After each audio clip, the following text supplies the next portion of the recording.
Hello friends, അങ്ങനെ ഒരു നമ്മുടെ ചാനൽ അവസാനം മോണിറ്റൈസേഷൻ ആയിരിക്കുകയാണ്. അപ്പോൾ എല്ലാവർക്കും ഉള്ള ഒരുപാട് ഞാനും ഇതിനു മുമ്പൊക്കെ ഒരു ചാനൽ ഉണ്ടായിരുന്നു. അപ്പോൾ അതും എനിക്ക് ഫൈനൽ സ്റ്റേജിൽ എത്തിക്കാൻ പറ്റിയില്ല. ഇതെൻ്റെ മൂന്നാമത്തെ അറ്റംപ്റ്റാണ്. ആദ്യം ഞാൻ 2009 ഒരു ചാനൽ സ്റ്റാർട്ട് ചെയ്തിരുന്നു. പക്ഷേ ആക്ച്വലി ആ സമയത്ത് എനിക്ക് അറിയില്ല ഇത് എന്താണ് ചാനൽ, യൂട്യൂബ് എന്താണെന്ന് പോലും നമ്മൾ മലയാളികൾ പരിചയമായി വരുന്ന ഒരു സമയമാണ്. ലോകം മുഴുവൻ യൂട്യൂബ് ആരംഭിച്ചിട്ട് പക്ഷെ അത്രത്തോളം യൂട്യൂബിനകത്തോട്ട് ഇൻവോൾവ്ഡ് അല്ല. അതായത് ചാനൽസ് ഒക്കെ വളരെ കുറവായിരുന്ന ഒരു സമയത്ത് ഞാൻ വിദേശത്ത് UAE നിൽക്കുന്ന സമയത്ത് ഞാൻ അന്ന് നമ്മുടെ ഒരു ഈന്തപ്പനയുടെ ഒരു വീഡിയോ എടുത്തിട്ട് ഈ യൂട്യൂബ് ഇങ്ങനെ കണ്ട് ഏതൊക്കെയോ സെറ്റിങ്സിൽ പിടിച്ചിട്ട് ഇങ്ങനെ ഒരു ചാനൽ ക്രിയേറ്റ് ചെയ്യാം എന്നൊരു ഓപ്ഷനിലെത്തി. അപ്പോൾ എൻ്റെ സുഹൃത്തുക്കൾ, അതായത് റൂംമേറ്റ്സ് പറഞ്ഞ എന്താണെന്ന് അറിയാമോ, നീ ഇപ്പോൾ ഈ ഇതിനകത്ത് ഇട്ട് കഴിഞ്ഞാൽ ചിലപ്പോൾ നീ അകത്ത് പോകും, കാരണം ഇതൊരു രാജ്യമാണ്, ഇവിടെ വീഡിയോയും ഫോട്ടോഗ്രാഫിയൊക്കെ നിരോധിച്ചിരുന്നൊരു സമയം അബുദാബിയിൽ. ഇപ്പം അന്ന് യൂട്യൂബിനെ കുറിച്ച് ജനങ്ങൾക്ക് അത്രത്തോളം അവബോധം ഇല്ലാത്തൊരു സമയമായതുകൊണ്ടാണ് പേടിയാണ് പുറത്തിറങ്ങി ഫോട്ടോഗ്രാഫി എടുക്കാനും മൊബൈലിനകത്ത് ഷൂട്ട് ചെയ്യാനും ഒക്കെ. ഇങ്ങനെ ആൾക്കാരിങ്ങനെ തുറിച്ചു നോക്കുന്ന ഒരു കാലഘട്ടം 2009. യൂട്യൂബ് ഇറങ്ങിയിട്ട് 2009 2010 ആണെന്ന് തോന്നുന്നു. അന്ന് ഞാൻ യൂട്യൂബിനകത്ത് കണ്ടിട്ടുള്ള വളരെ കുറച്ച് ചാനലുകളേ ഉള്ളൂ. അങ്ങനെ ചാനലിന് അത്രത്തോളം പ്രാധാന്യം ഇല്ല.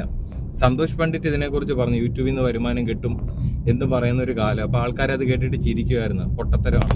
കാരണം ആർക്കും അറിയില്ല ഇങ്ങനെ യൂട്യൂബ് വരുമാനം കിട്ടും. ആ സമയത്ത് ഞാൻ ആദ്യമായിട്ട് ചാനൽ ക്രിയേറ്റ് ചെയ്തിട്ട് ഒരു വീഡിയോ അതിനകത്ത് അപ്ലോഡ് ചെയ്ത്, അത് UAE നിന്നിട്ടാണ്, അവിടുത്തെ മരുഭൂമിയും കാര്യങ്ങളൊക്കെ. പക്ഷെ അവസാനം ഞാൻ എൻ്റെ റൂംമേറ്റ്സ് റിക്വസ്റ്റ് ചെയ്തിട്ട് ഡിലീറ്റ് ചെയ്തു, കാരണം അത് എന്താണ് അറിയില്ല. അപ്പോൾ എൻ്റെ റൂംമേറ്റ്സ് പറഞ്ഞതെന്ന് എന്താണെന്ന് അറിയാമോ, ഇങ്ങനെ ചാനലിനൊക്കെ യൂട്യൂബ് പെർമിഷൻ വേണം, എല്ലാവർക്കും ഒന്നും അങ്ങനെ ചാനൽ തുടങ്ങാൻ പറ്റത്തില്ല, യൂട്യൂബ് നിർദ്ദേശിക്കുന്ന ആർക്കെങ്കിലും ഒക്കെ ചാനൽ തുടങ്ങാൻ പറ്റത്തുള്ളൂ, നീ വീഡിയോ ഇട്ട് കഴിഞ്ഞാൽ ചിലപ്പോൾ യൂട്യൂബ് നിനക്കെതിരെ ആക്ഷൻ എടുക്കും. കാരണം യൂട്യൂബ് എന്ന് പറയുന്നൊരു സംഭവം നമുക്ക് കാണാൻ മാത്രമേ പറ്റത്തുള്ളൂ, അത് ചാനൽ തുടങ്ങാൻ തന്നെ എല്ലാവർക്കും പറ്റുമോ, സാധാരണക്കാരന് പറ്റുമോ എന്നറിയാൻ വയ്യാത്ത ഒരു കാലഘട്ടത്തിലെ കുറിച്ചാണ് ഞാൻ പറയുന്നത്. ഒരുപക്ഷെ മലയാളത്തിൽ ആദ്യകാല ചാനലുകളൊന്നും ആവേണ്ടതായിരുന്നു. പക്ഷെ ആ പാഷൻ അവിടെ ഉപേക്ഷിച്ചിട്ട് രണ്ടാമത് കുറേ കാലത്തിന് ശേഷം വീണ്ടും ഒരു ചാനൽ തുടങ്ങി, നാട്ടിൽ വന്ന്. ചില സാഹചര്യങ്ങൾ കൊണ്ട് എനിക്കത് കണ്ടിന്യൂ ചെയ്ത് പോകാൻ പറ്റിയില്ല. 1000 സബ്സ്ക്രൈബേഴ്സ് എന്ന് പറഞ്ഞുള്ള കടമ്പ 28 ദിവസം കൊണ്ട് ഞാൻ പിന്നിട്ടു. അന്നത്തെ കാലത്ത് നമ്മൾ ചെയ്തതെന്ന് വെച്ചാൽ സബ് ടു സബ് ചാനലുകൾ, മറ്റുള്ളവരുടെ ചാനലുകളിൽ പോയിട്ട് കമൻറ്റ് ചെയ്തിട്ട് അവരുടെ കാലയെ പിടിച്ചിട്ട് സബ് ചെയ്യിപ്പിക്കാം. അപ്പോൾ അതിൽ നിന്നും മനസ്സിലാക്കാൻ പറ്റുന്ന ഒരു കാര്യം എന്താണെന്ന് അറിയുന്നില്ല, അവർക്ക് നമ്മളെ ആവശ്യമില്ല, അവർക്ക് വേണ്ടുന്ന നമ്മളൊരു സബ്, അവരുടെ കൗണ്ട് കൂട്ടുക എന്നുള്ളതേ ഉള്ളൂ, അല്ലേ? നമ്പർ കൂട്ടുക, സബ്സ്ക്രൈബേഴ്സിൻ്റെ എണ്ണം കൂട്ടുക. പിന്നെ നമ്മൾ തുടർന്ന് അപ്ലോഡ് ചെയ്യുന്ന വീഡിയോകൾ അവർക്ക് കാണേണ്ട യാതൊരു കാര്യമില്ല, അവരതിനെക്കുറിച്ച് ശ്രദ്ധിക്കാറേ ഇല്ല. കാരണം ഒരു യൂട്യൂബ് ചാനൽ തുടങ്ങുന്ന ഒരു വ്യക്തിയെ സംബന്ധിച്ച് ആളുടെ ചാനലിനെ കുറിച്ചുള്ള ചിന്ത മാത്രമായിരിക്കും, അല്ല മറ്റുള്ളവരുടെ വീഡിയോ കാണാനൊന്നും അവർ ശ്രമിക്കാറില്ല. അപ്പം നിങ്ങളങ്ങനെ 1000 യൂട്യൂബേഴ്സിനെ സംഘടിപ്പിച്ചിട്ട് 1K ആക്കി വെച്ചാൽ നിങ്ങളൊരു വീഡിയോ പോസ്റ്റ് ചെയ്ത് കഴിഞ്ഞാൽ ഒരാൾ പോലും അത് കാണാൻ വരില്ല. അവരെ സ്കിപ്പ് ചെയ്ത് കളഞ്ഞിട്ട് പുതിയൊരാളെ തേടിയായിരിക്കും അവർ പോവുക സബ് ചെയ്യാൻ വേണ്ടി. അവരുടെ വീഡിയോ ജസ്റ്റ് ഓപ്പൺ ചെയ്യുന്നു, കാണുന്നു, സബ് ചെയ്യുന്നു, തിരിച്ച് സബ് ചെയ്യിപ്പിക്കുന്നു. ഇതാണ് അവിടെ നടക്കുന്ന ഒരു പ്രോസസ്സ് എന്ന് പറഞ്ഞാൽ. അല്ല നമ്മൾ പുതിയ വീഡിയോ ഇട്ട് കഴിഞ്ഞാൽ അവരത് മൈൻഡ് ചെയ്യാറേ ഇല്ല. അപ്പോൾ ഇങ്ങനെയുള്ളതിൻ്റെ പുറകെ ഒരിക്കലും നിങ്ങൾ പോകരുത്. അത് ചത്ത സബ്സ്ക്രൈബേഴ്സാണ്. എന്നുവെച്ചാൽ ഒരു പ്രയോജനവും നമുക്ക് ഫ്യൂച്ചറിൽ ലഭിക്കാത്ത സബ്സ്ക്രിപ്ഷൻ. അപ്പോൾ അതിന് പോകാതെ നേരായ മാർഗത്തിൽ വീഡിയോ ഇടുക. ഇപ്പം നമ്മുടെ വീഡിയോ ഒരാൾ കണ്ട് ഇഷ്ടപ്പെട്ട് നമ്മളെ സബ് ചെയ്താൽ നമ്മുടെ വീഡിയോ അവർക്ക് ഇഷ്ടപ്പെട്ടെന്നും അവർ അതായത് ജെന്യുവൻ സബ്സ്ക്രൈബർ, അതായത് യൂട്യൂബ് ചാനൽ ഇല്ലാത്തവർ നമ്മുടെ വീഡിയോ കൊണ്ട് സബ് ചെയ്താൽ വീണ്ടും നമ്മൾ ഇടുന്ന വീഡിയോ വന്നു കഴിഞ്ഞാൽ അവർ ഓപ്പൺ ചെയ്ത് നോക്കും. അങ്ങനെയുള്ള 1000 പേരെ കിട്ടിയ അതാണ് നിങ്ങളുടെ ചാനലിൽ ഏറ്റവും കൂടുതൽ ഗുണം ചെയ്യുക. അല്ലാതെ സബ് ടു സബിൻ്റെ കുറേ പോകരുത്. ഇപ്പം ഞാനും ചെയ്തിട്ടുണ്ട്, കുറേ ആൾക്കാരൊക്കെ നമ്മളെ സപ്പോർട്ട് ചെയ്തിട്ടുണ്ട്. പക്ഷേ ഇങ്ങനെ കിട്ടുന്ന ചാനൽ, അതായത് സബ്സ്ക്രൈബറെ കൊണ്ട് മാത്രമേ നമ്മുടെ ചാനൽ കൊണ്ട് നമുക്ക് എന്തെങ്കിലും നേട്ടമുണ്ട്. ഭാവിയിൽ വീഡിയോസ് ഇട്ടാൽ നമുക്ക് ഗുണം ചെയ്യണമെന്നുണ്ടെങ്കിൽ അല്ലാതെ സബ്സ്ക്രൈബർ ഉറപ്പായിട്ട് നമുക്ക് വേണം. അപ്പോൾ ആ കാര്യം നിങ്ങളെല്ലാവരും ശ്രദ്ധിക്കണം. അതിനായിട്ട് മാത്രം നിങ്ങൾ ഹാർഡ് വർക്ക് ചെയ്യുക. പിന്നെ ഞാൻ ഒരു 9 വീഡിയോ മാത്രമേ ഇട്ടുള്ളൂ, അതായത് ഷോർട്സ് കൂടാതെ 9 വീഡിയോസ് ഇട്ടിട്ടാണ് എൻ്റെ ചാനലിനകത്ത് നമുക്ക് 4000 വാച്ച് അവർ കിട്ടിയത്. അതെന്ന് പറഞ്ഞാൽ ഒരു ലക്കാണ്. എല്ലാത്തിനും ഒരു സമയമുണ്ട്. ഒരു വീഡിയോ മതി നിങ്ങളുടെ ജീവിതം മാറ്റിമറിക്കാൻ. അതായത് ഈ 4000 വാച്ച് അവർ എന്നുള്ള കടമ്പ പിന്നിടാൻ ഒരേ ഒരു വീഡിയോ ക്ലിക്കായാൽ മതി. എൻ്റെ ഒരേ ഒരു വീഡിയോയിൽ നിന്ന് എനിക്ക് കിട്ടിയെന്ന് വെച്ചാൽ 4600 വാച്ചിങ് ഹവേഴ്സാണ്. 4600 ഹവറാണ്. 4000 മതി എന്നുള്ളിടത്ത് 600 കൂടെ കൂടുതൽ കിട്ടിയ ഒറ്റ വീഡിയോയിലാണ്. ബാക്കി എല്ലാ വീഡിയോയ്ക്ക് കൂടെ 50 പോലും ഇല്ല. കാരണം നമ്മുടെ ആ വീഡിയോയുടെ ഒരു പ്രത്യേകത വെച്ചാൽ ഏറ്റവും മോശം വീഡിയോ ആണ്. എൻ്റെ ചാനലിൽ ഞാൻ അപ്ലോഡ് ചെയ്തിരിക്കുന്നതിൽ വെച്ച് ഏറ്റവും മോശം ഒരു വീഡിയോ അതായിരുന്നു. കാരണം എന്ന് വെച്ചാൽ അതിനകത്ത് പ്രത്യേകിച്ച് എനിക്ക് ചെയ്യാനൊന്നുമില്ല. ഞാൻ എന്തൊക്കെയോ പറയുന്നുണ്ട് ഒരു ദിവസം, അതും ഒട്ടും ക്ലാരിറ്റി ഇല്ലാത്ത, രാത്രിയിൽ വെറുതെ ഇതുപോലെ സംസാരിച്ച് എനിക്ക് സത്യത്തിൽ ഞാൻ ഉറക്കം വന്നിട്ട് ഉറങ്ങാതിരിക്കാൻ വേണ്ടി, അതായത് ഞാൻ ലോങ് വർക്കല പോയിട്ട് തിരിച്ചു വരുന്ന സമയത്ത് കൊച്ചിക്ക് എനിക്ക് ചെറുതായിട്ട് ഉറക്കം വന്നിട്ട് ഉറങ്ങാതിരിക്കാൻ വേണ്ടി എന്തോ സംസാരിച്ചതാണ്. ഞാൻ പറയുന്നത് കൊച്ചിയിലെ വണ്ടി ഓടിക്കാനുള്ള ബുദ്ധിമുട്ടുകൾ, അതായത് ആ ട്രാഫിക് ബ്ലോക്കിനെ കുറിച്ചും പ്രൈവറ്റ് ബസ്സുകാരുടെ അതിവേഗത്തിലുള്ള ഡ്രൈവിങ്, അത് കൊച്ചി വന്നാലും നിങ്ങൾക്ക് മനസ്സിലാവും. അതിനെക്കുറിച്ച് ഞാൻ വെറുതെ പറഞ്ഞതാണ് 14 മിനിറ്റ്. ആ വീഡിയോ കയറി ക്ലിക്കായിട്ടാണ് എനിക്ക് 4000 വാച്ചിങ് അവേഴ്സ് കിട്ടുന്നത്. അതും ഒറ്റ വീഡിയോ കൊണ്ട് ഒറ്റ ദിവസം. അതാണ് നമുക്ക് പറയാം, നമുക്ക് നമ്മുടെ സമയം ശരിയാണെന്നുണ്ടെങ്കിൽ ഒരേ ഒരു വീഡിയോ മതി. നമ്മളല്ലാതെ വാച്ചിങ് അവേഴ്സിന് വേണ്ടി ഇത്ര പാടാം. അങ്ങനെ ആ ഒറ്റ വീഡിയോ തന്ന ബലത്തിൽ 4000 വാച്ചിങ് അവേഴ്സ് ആയിട്ടും ഞാൻ അപ്ലൈ ചെയ്തില്ല മോണിറ്റൈസേഷന് വേണ്ടി. ഞാൻ വെയിറ്റ് ചെയ്തു. അപ്പോൾ പെട്ടെന്ന് എനിക്കൊരു ദിവസം മെസ്സേജ് വരുന്നു യൂട്യൂബിൻ്റെ സൈഡിൽ നിന്ന്, നിങ്ങൾക്ക് മോണിറ്റൈസേഷൻ അപ്ലൈ ചെയ്യാം എന്ന് പറഞ്ഞിട്ട്. അന്ന് തന്നെ ഞാൻ അപ്ലൈ ചെയ്തു. ഒറ്റ മണിക്കൂർ കൊണ്ട് അപ്ലൈ പ്രോസസ്സ് വളരെ സിമ്പിളാണ്. ഓക്കെ, നമ്മുടെ യൂട്യൂബ് സ്റ്റുഡിയോയിൽ പോയിട്ട് അതിനകത്ത് ഗെറ്റ് സ്റ്റാർട്ടർ എന്ന് പറഞ്ഞൊരു ഓപ്ഷൻ കാണും.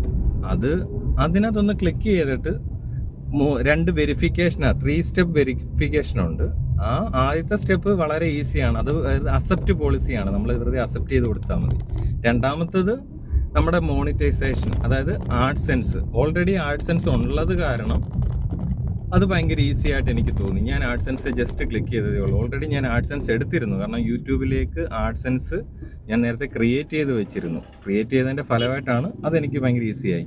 ഒരു 18 മണിക്കൂർ കഴിഞ്ഞപ്പോഴത്തേക്ക് എൻ്റെ 3ാമത്തെ സ്റ്റെപ്പ് ഓപ്പണായെന്ന് പറഞ്ഞാൽ വളരെ സിമ്പിളായിട്ട് എനിക്ക് മെസ്സേജ് വരിയത്, ഞാൻ മോണിറ്റൈസേഷൻ അപ്ലൈ ചെയ്തിട്ട് 3 സ്റ്റെപ്പിൽ 2 സ്റ്റെപ്പ് കംപ്ലീറ്റ് ചെയ്തിട്ട് 30 ദിവസത്തിനകം നിങ്ങളുടെ ചാനൽ മോണിറ്റൈസേഷൻ ആകാൻ സാധ്യതയുണ്ടെന്നാണ് ഞാൻ യൂട്യൂബിലെല്ലാം കയറി നോക്കിയപ്പം മനസ്സിലാക്കാൻ കഴിഞ്ഞത്. പക്ഷേ എനിക്ക് 24 മണിക്കൂറിനകം മോണിറ്റൈസേഷൻ ആയെന്നും പറഞ്ഞിട്ട് വന്നു. അതിനൊരു കാരണം ഞാൻ പറഞ്ഞുതരാം. ഈ 30 ദിവസത്തിൻ്റെ സമയം യൂട്യൂബ് പറയുന്നതെന്ന് പറയുന്നത് നിങ്ങളുടെ ചാനലിനെ അവർ വിശകലനം ചെയ്യുന്നതിന് വേണ്ടിയാണ്. ഏത് തരത്തിലുള്ള വീഡിയോ ആണ്, നിങ്ങൾ തേർഡ് പാർട്ടി കണ്ടന്റ് ആണോ ആഡ് ചെയ്യുന്നത്, അങ്ങനെയുള്ള കാര്യങ്ങളൊക്കെ മനസ്സിലാക്കാൻ വേണ്ടിയാണ് അവർ അത്രയും സമയം പറയുന്നത്. എന്നെ സംബന്ധിച്ച് ഞാൻ എൻ്റെ ഫേസ്, എൻ്റെ ഈ വൃത്തികെട്ട മുഖം കാണിച്ചിടുന്ന വീഡിയോ ആയത് കാരണം എത്രയും പെട്ടെന്ന് മോണിറ്റൈസേഷൻ കിട്ടും. കാരണം എൻ്റെ 99% വീഡിയോസും എൻ്റെ ഫേസ് കാണിച്ച്, എൻ്റെ ഫിഗർ അത് തന്നെയാണ്. അപ്പം യൂട്യൂബിന് ഈസി ആയിട്ട് മനസ്സിലായി. എനിക്കൊരു വീഡിയോ വെരിഫിക്കേഷൻ ചോദിച്ചിരുന്നു എന്നോടൊരു വീഡിയോ അല്ല, ജസ്റ്റ് ഒരു ഫോട്ടോ, ഒരു 30 സെക്കൻഡ് ഒരു വീഡിയോ അപ്ലോഡ് ചെയ്യും. അപ്പോൾ ഞാൻ പറഞ്ഞു വരുന്നത് എന്താണെന്ന് പറഞ്ഞാൽ, മോണിറ്റൈസേഷൻ കാര്യങ്ങളൊക്കെ ഭയങ്കര ഈസിയാണ്. പക്ഷെ പലരും പല രീതിയിൽ, നമുക്ക് മിക്കവാറുള്ളവർക്കൊന്നും അത്രയും വലിയ പബ്ലിക് ഫിഗറെ പോലെ ആയിട്ട് നമുക്ക് പെട്ടെന്ന് ആൾക്കാരെ ക്യാച്ച് ചെയ്യാനുള്ള കഴിവുണ്ടാവില്ല. അതായത് ഏതെങ്കിലും വിധത്തിൽ ഫേമസ് ആയിട്ടുള്ളവർ, നെഗറ്റീവായിട്ടാണെങ്കിലും പോസിറ്റീവായിട്ടാണെങ്കിലും അത്യാവശ്യം ഫേമസ് ആയിട്ടുള്ളവരൊരു ചാനൽ തുടങ്ങിക്കഴിഞ്ഞാൽ അവർക്കൊക്കെ പെട്ടെന്ന് റീച്ച് കിട്ടും. നമ്മളെപ്പോലെ സാധാരണക്കാർ തുടങ്ങിക്കഴിഞ്ഞാൽ നമ്മൾ എന്തെങ്കിലും ഒരു കണ്ടന്റ് വേണം, അല്ലെങ്കിൽ നെഗറ്റീവ് ഇമേജ് ഉള്ളവർക്കാണ് പെട്ടെന്ന് റീച്ച് കിട്ടുക. ഓക്കെ, അപ്പം റീച്ച് ആയി കഴിഞ്ഞാൽ പിന്നെ കുഴപ്പമില്ല. അപ്പം റീച്ച് ഇല്ലാത്തവർക്കും ചാനൽ മോണിറ്റൈസേഷൻ ആവും. നമ്മുടെ ഏതെങ്കിലും ഒരു വീഡിയോ കയറി ക്ലിക്ക് ആയാൽ മതി, അങ്ങനെ ചെയ്താൽ മതി. അപ്പം എനിക്ക് വലിയ ടെൻഷനൊന്നും ഇല്ലായിരുന്നു, എല്ലാം ഭയങ്കര ഈസി ആയിട്ടൊക്കെ നടന്നു. ഇപ്പോൾ ഭയങ്കര ഹാപ്പിയാണ്. അതും കുറഞ്ഞ സമയത്തിനുള്ളിൽ ഇത്രയും കാര്യങ്ങളൊക്കെ സാധിച്ചു എന്നുള്ളതാണ്. പക്ഷേ നാളെ ഇൻകത്തെക്കുറിച്ചല്ല നമ്മൾ ചിന്തിക്കേണ്ടത്. ഓക്കെ, നമുക്കൊരു ചാനൽ നമ്മൾ തുടങ്ങി കഴിയുമ്പോൾ നമ്മുടെ എഫർട്ടിന് നമ്മൾ എത്രത്തോളം ഹാർഡ് വർക്ക് ചെയ്ത് അതിൻ്റെ പിന്നിൽ നമ്മൾ നിന്നിട്ട് നമുക്കത് മോണിറ്റൈസേഷൻ ആകുമ്പോൾ കിട്ടുന്നൊരു ഹാപ്പിനെസ് ഉണ്ടല്ലോ, അത് ജസ്റ്റ് എൻജോയ് ചെയ്യുക എന്നുള്ളതാണ്. അപ്പോൾ ഏണിങ്സിനെ കുറിച്ചുള്ള ആ ഒരു ചിന്താഗതിയോടുകൂടി ചാനലിനെ സമീപിക്കാതിരിക്കുക.